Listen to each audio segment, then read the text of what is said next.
Welcome to Sweet Life Beat Life. We hope this video helps. You begin by preparing the system. Make sure you are using an administrator account and backup bookmarks and saved passwords so nothing is lost. Close Microsoft Edge and pause sync to prevent cloud changes.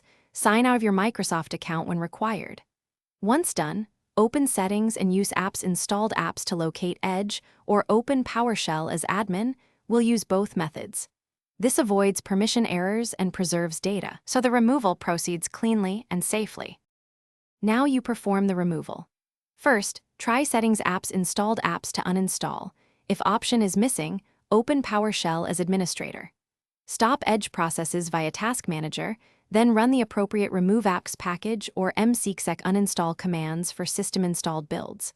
Once commands complete, delete leftover folders in program files and app data to remove caches and extensions. Make sure to restart Explorer or the PC to clear locks. This sequence handles both user and system installations and prevents residual files from causing issues. Finish by rebooting and confirming Edge no longer launches. Set your preferred default browser via Settings Apps Default Apps. If Edge reappears or the uninstall fails, reinstall the same build, then uninstall, or run Microsoft's uninstall utility in elevated mode.